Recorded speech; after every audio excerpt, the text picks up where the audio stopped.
자주 쓰셨습니까?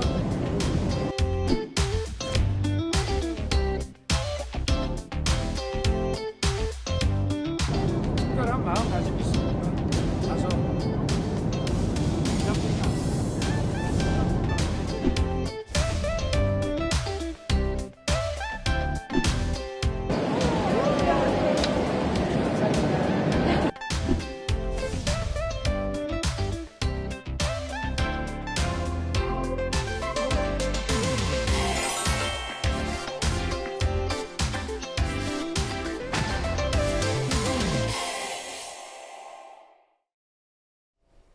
예, 순방 하이라이트는 3분 연설. 오늘 뉴스탑10은 바로 여기부터입니다. 윤 대통령의 첫 해외 순방입니다. 윤석열 대통령이 북대서양 조약기구 나토 정상회의가 열리는 스페인 마드리드에 보신 것처럼 도착을 했습니다. 호주 총리와의 정상회담을 시작으로 본격적인 일정을 소화하게 되는데요. 윤 대통령을 실은 공군 1호기에서도 윤 대통령의 여러 발언들이 있었습니다. 수고가 많으면 자주 쓰셨습니까? 많이 좀 찼습니다. 아니 아까 내가 올라가 봤더니 다들 경신하고 맥주도 한잔 하셨는데 일정이 이제 첫날은 뭐 그런데 둘째 날이 굉장히 따뜻한 파트너 회담만 한 2시간 반 되고 나머지는 다자회담이 짧게 있어가지고 길게는 못합니다. 한 뭐 29개, 38개 국가 시간이 뭐 많지는 않아요. 얼굴이나 익히고 간단한 현안들이나 좀 서로 확인하고 다음에 다시 또 보자 그런 공부 아니겠나 싶어요. 만나봐야지. 예, 보신 것처럼 김건희 여사의 손을 꼭 잡고 비행기 트러블에서 천천히 내려와서 스페인 땅을 밟은 윤 대통령 SNS를 통해서 9시에도 석영이 남아있는 아름다운 도시 마드리드에 도착을 했다.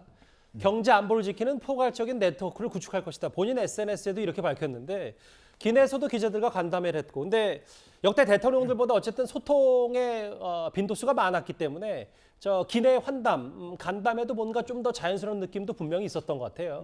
그런 것 같습니다. 일단 3박 5일 동안 이제 첫 번째 그러니까 해외 순방을 나서는 건데요.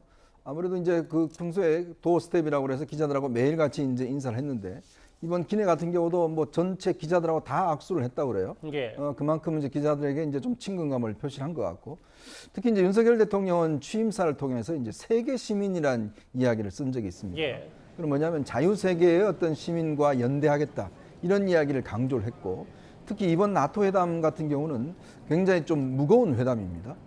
특히 이제 나토가 이번에 이제 러시아의 우크라이나 침공으로 인해서 공동 대응 전선을 지금 구축하고 있고 여기 이제 새롭게 핀란드라든지 스웨덴이라든지 이런 나라들이 이제 앞으로 참여를 하겠다는 뜻을 밝히고 있는 거거든요. 예. 그만큼 자유세계의 연대를 지금 과시하는 그런 모임에 아시아 국가 중에서 이제 초청이 된 겁니다.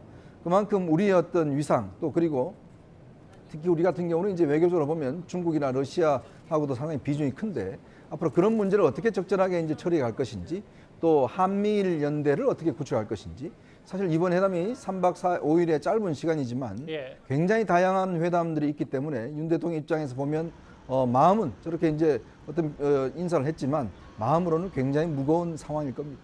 화면을 보니까 두 가지가 좀 인상적인데요. 앞서 이현정 의원님이 말씀하셨던 것처럼 워낙 출근길에서 10여 차례 약식 기자회견을 했기 때문에 기자들과 좀 더 친근하게 여러 간담회를 나누는 윤 대통령의 모습. 또 하나 한미 정상회담 때와 마찬가지로 저 윤 대통령을 비롯한 참모들이 쓴 마스크가 나토 정상회의 용으로 따로 제작이 좀 된 것 같아요.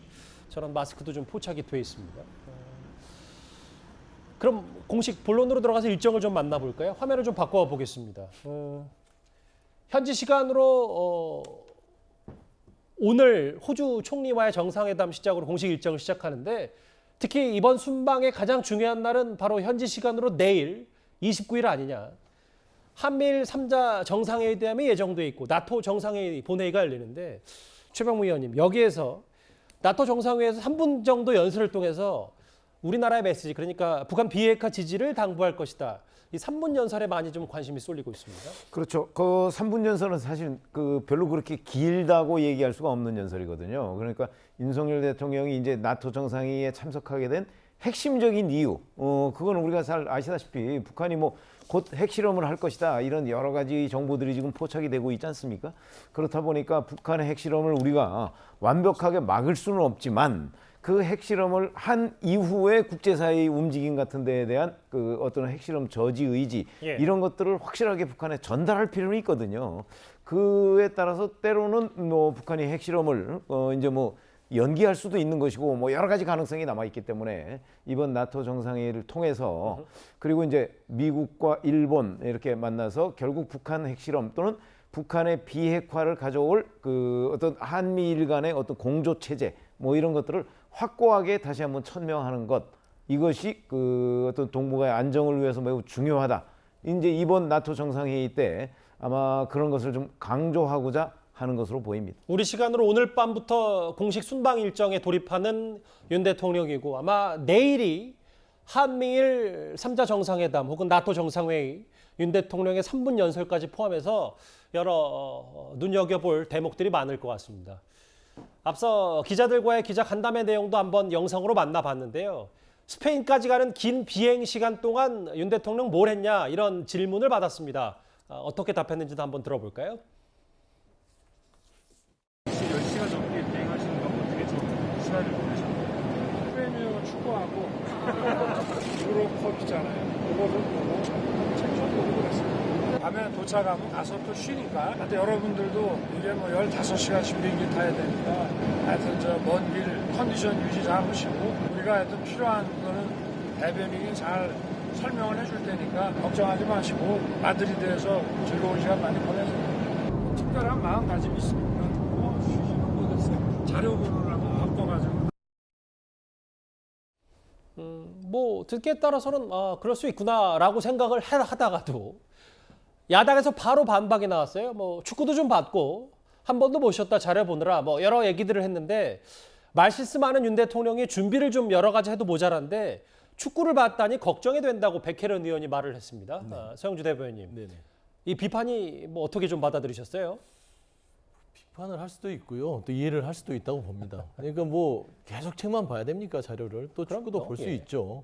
근데 이제 저는 이런 좀 생각은 들어요. 그러니까 굳이 윤석열 대통령이 나토 회담이 첫 해외 일정이고 외교 일정인데 예. 출발하기 전에는 어떻게 얘기하셨냐면 온몸을 불사르겠다. 세일즈 외교로 내가 뭔가를 해오겠다는 각오를 얘기하셨어요. 예. 근데 이제 비행기에서는 좀 어떤 긴장을 풀어주기 위해서 기자들에게 좀 편안하게 얘기를 한 것 같은데 예. 굳이 그런 태도, 그런 메시지를 줄 필요가 있냐? 조금은 무겁게 해도 되지 않았겠냐?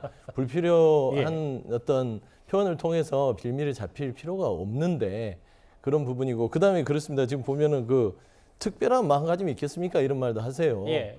그다음에 뭐 38개국, 39개국을 만나는데 시간이 얼마 없어서 약간 상견례 하듯이 만난다. 이렇게 툭툭 가볍게 던지는 것들이 기자들한테는 내가 긴장하지 않았고 편안하게 가자. 이런 어떤 프렌들리한 건 있지만 이런 영상들을요. 해외에서 다 확인하고 있습니다. 그러면은 우리 한국의 대통령이 올 때 어떤 마음가짐으로 지금 오고 있는지에 대해서는 좀 신중할 필요가 있고 첫 외교 일정이기 때문에 정말 온몸을 불사를 생각이었으면 조금 더 무게감 있는 어떤 기자 브리핑을 하는 게 옳지 않았냐. 저는 그런 생각이 들어서요. 지금 마드리드 일정을 잘 저는 뭐 성과를 가져왔으면 좋겠다는 생각은 있는데 좀 말씀한 대로 백혜련 의원도 뭐 축구 때문에 먼저 걱정하는 건 아니고 어떤 그런 부분에서 준비를 잘해서 성과를 좀 가져와라. 이런 좀 비판을 하는 것 같습니다. 지금 화면에 보면 김정재 여당 의원은 뭐 15시간 동안 어떻게 공부를 계속하냐 너그럽게 봐달라고 했는데 어떻게 논평을 하시겠습니까?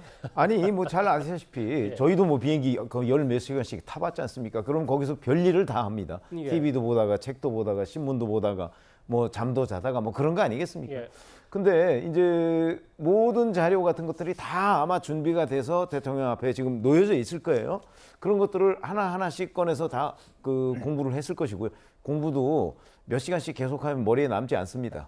그렇듯이 더군다나 저런 얘기는 왜 우리가 그 대화를 하다 보면 뭐 아이스 브레이킹이라고 이제 기자들과의 어색한 여러 가지 부분을 깨기 위한 대화들이 있지 않습니까? 너무 딱딱한 얘기 그런 차원의 얘기인데 그걸 가지고 딱 꼬집어 가지고 얘기하면 역시 그냥 보고 싶은 것만 본다. 뭐 저는 이렇게 오히려 그 얘기를 하고 싶습니다. 정치 공세다 이렇게도 좀 보시는군요. 그런데 윤석열 대통령 첫 해외 순방인 만큼 국내에 남아있는 참모진에게도 이제 기강을 좀 잡아라 이렇게 메시지가 전해진 것 같습니다. 어제 저희 채널의 단독 보도로 알려진 내용인데요. 사실 역대 대통령들의 첫 해외 순방 때 유독 국내에서 혹은 해외에서 많은 일들이 있었습니다. 먼저 제가 머리를 비운 데 대해 국민 여러분과 박근혜 대통령님께 거듭 용서를 빌며 머리 숙여 깊이 사죄드립니다. 대통령의 방미가 계속되었고 일단 민정수석실의 조사를 받는 등 적법한 절차를 밟기 위한 시간이 필요했기 때문입니다. 문재인 대통령은 어젯밤 귀국 직후에 임종석 비서실장과 조국 민정수석으로부터 보고를 받았습니다. 문 대통령은 아울러 대검 감찰본부의 조사 결과가 나오면 이번 사건의 성격에 대해 국민들이 올바르게 평가할 것이다 라고 말했습니다.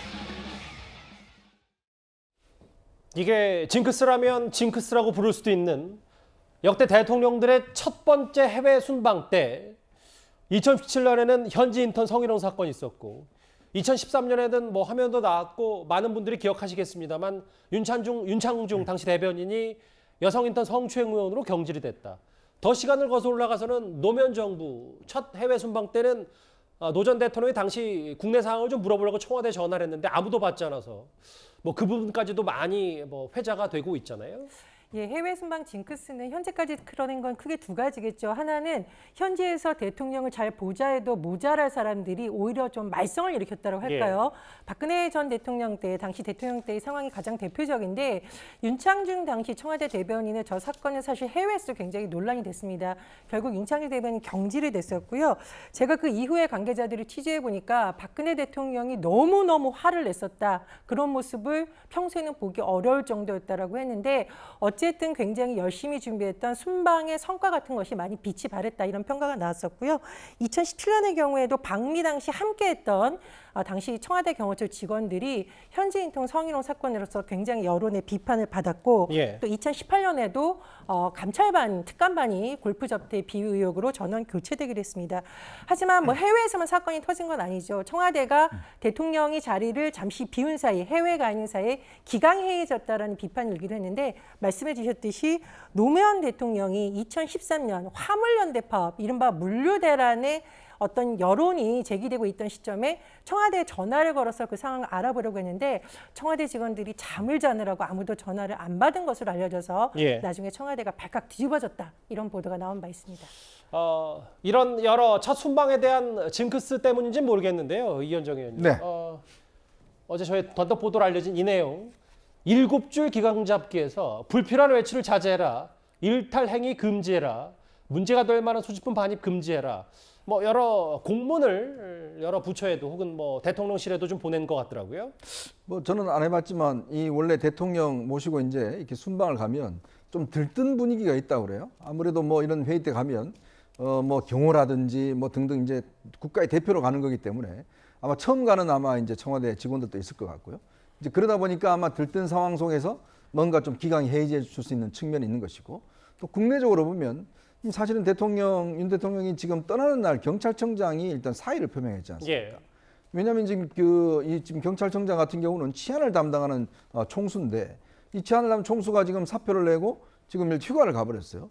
이제 그러다 보니까 이게 지금 어떤 면에서 보면 윤 대통령 입장에서는 굉장히 아마 떠날 때 마음이 무거웠을 것 같습니다. 그래서 좀 보신 장면 같이 이상민 행안부 장관에게 어깨를 2번이나 두드려주는 이런 장면도 연출이 됐는데 아마 이제 국내에서 공무원들의 기강 잡기 이것도 상당히 중요한 것 같아요. 왜냐하면 지금 청와대가 아니죠. 지금 대통령실이 사실상 아직 시스템이 완벽하게 갖춰지지 않았어요. 직원들도 아직까지 다 갖추지 않고 이제 그러다 보니 현장에 남아서 어떤 상황을 챙겨야 되는 그런 상황이 있기 때문에 특별히 이런 경고성 일단 지침을 내려보는 게 아닌가 그런 생각이 듭니다.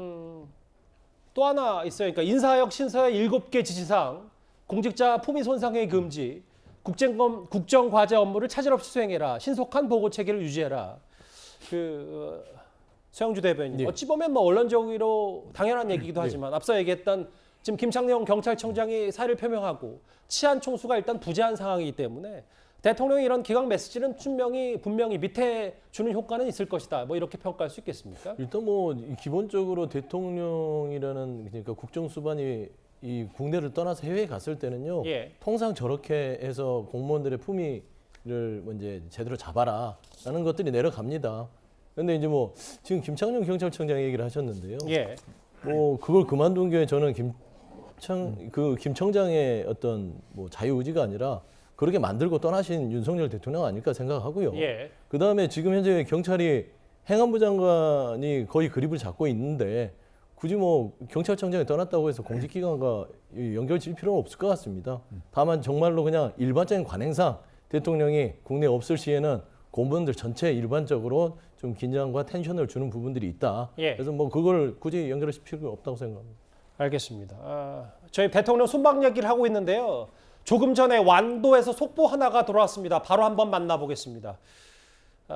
10살 조윤아 양, 그러니까 완도 일가족 실종 사건 관련해서 경찰이 수색 작업, 단서를 찾기에 집중을 했었는데 당시 앞바다에서 가족이 탔던 차량이 발견이 됐습니다.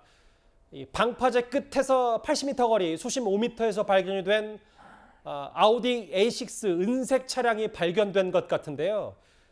지금이 6시가 채 안 됐는데 40여 분 전쯤에 완도 앞바다 가두리 양식장 끝에서 발견이 되는 모습 화면으로도 여러분도 만나보고 계십니다. 잠수해서 육안으로 확인이 됐고 이제 본격적인 인양 작업이 있을 것 같습니다. 제일 중요한 건 지금 나가는 저 속보 저 부분입니다. 조윤아 양과 어머니, 아버지, 그 가족이 차량에 아우디 A6 은색 차량에 탑승했는지 여부는 지금 경찰이 확인 중인데요. 지금 화면은 완도의 한 펜션에서 마지막 외출을 준비하는 CCTV에 포착된 장면입니다. 차량 인양 여부는 조만간 결정을 한다고 하는데 앞서 제가 방송 직전까지 확인하려는 차량 부품으로 추정되는 물체만 발견이 됐다. 그런데 차량 자체가 모두 발견이 좀 됐습니다. 알겠습니다. 일단 완도에서 지금 속보가 들어왔는데요. 저희가 이 소식은 잠시 뒤에 좀 더 구체적인 속보와 함께 사건 전문가 승지연 위원과 함께 집중적으로 살펴보도록 할 테고요. 일단 지금까지 들어온 속보부터 중간 점검을 해봤습니다.